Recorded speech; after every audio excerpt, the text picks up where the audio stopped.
And then make sure you got your graphing calculators, because I'm going to show you how to graph this on your calculator. Sona and Mariam, the mouth just doesn't stop, man. It just goes on. I'm going to call you guys the mouths. The mouths. It's always desi people. Like in this class, it's the two of you.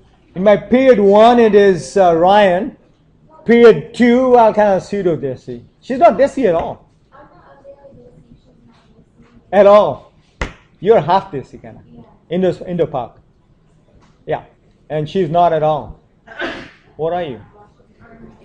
Oh, you're Armenian. Sorry. So yeah. But you're hanging out with a bad crowd. Okay, so you guys got this down? Shall we talk about it? Okay. So what this is telling you, that if you want to graph this, then you got to pay attention to these things here in particular. Okay. And what it's telling you is that the domain is split up into pieces. You got one piece that is to the left of 1, and the other piece that's to the right of 1. When it's to the left of 1, this is the function you need to graph or know about. So if x was equal to 1, y would be equal to? Y would be equal to? Hello, everybody here? 3. So 1, 2, 3. And that's a graph that's got a slope of 1, right? Intercept of 2. Okay? So it's going to be a line that's going like this. Is everybody with me on that? Okay. The other graph is going to be for more than x equals 1, greater than 1. So let's say you put in a number like 2. What do you get? 6. So 6 is somewhere out here. Okay. And your graph will have an open circle here for the red one, because x cannot be equal to 1. Okay, it can be very close to 1, but it cannot equal 1. And your graph's going to go up like this with a slope of 2.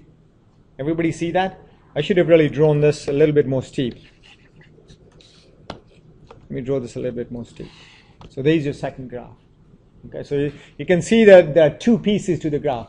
Doesn't have to be only 2. There could be many pieces. There could be another piece here that describes it over a different domain. Okay? How do we do this on a graphing calculator? So you need to get your N boxes out. Here's mine.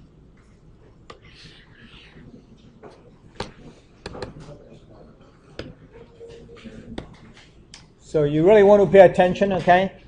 Because if you miss this, you will not know how to do piecewise functions on your graphing calculator. So the first thing you want to do is you want to put in parentheses x plus 2, the first function. Okay? Then you're going to put braces. And the braces are exactly where the parentheses are, except it's the second key. Okay? It's the second key. Braces. Braces, it's the same key as the parenthesis key, except it's second key. Okay? And you want x. Then you're going to go to second math, which is your test function.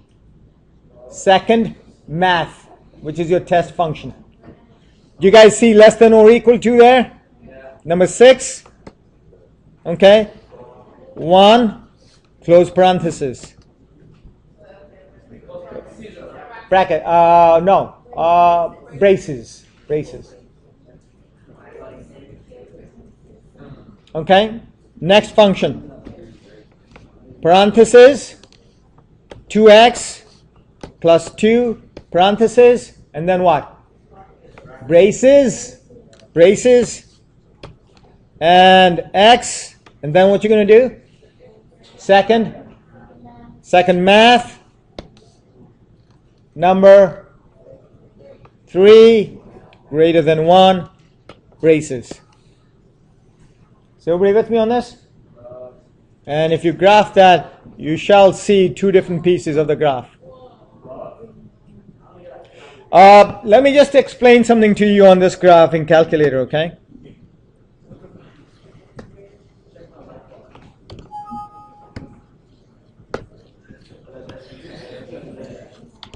So be very careful when you're looking at a graphing calculator, okay? It wants to make you think that there's something funky going on here.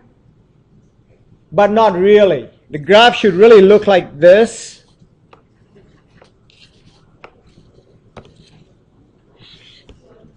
And I'll tell you why the graph on your calculator looks like that. Remember how graphs are drawn, okay, in a calculator or any other electronic device. They are just a bunch of dots that get drawn. Okay, they are just a bunch of dots that get drawn. Very close together. Okay, extremely close together. And then when it comes to this point here, it wants to draw the other graph, it wants to draw the blue graph, but it first has to connect, go down this way. Okay, and it wants to connect those dots up. Now, some of your calculators might not have that. I think the TI-84 Silver Edition might not have this. They might not have this line here. Does it have that line? Does it have this vertical line there? It does? No, no. Does it have that drop like that? It does. So the Silver Edition is something better. The other one like mine is an older version. So it shows you that. Okay. All right, so everybody okay in graphing this on a graphing calculator? Michelle, you with me? You caught up? Yes? Okay.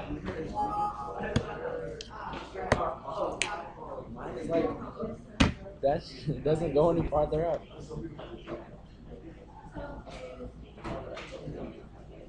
Oh, because you got this funky stuff going on. What's that? Yeah, you shouldn't have that. How's that there? I have no idea. Can I reset your calculator? Yeah, go ahead.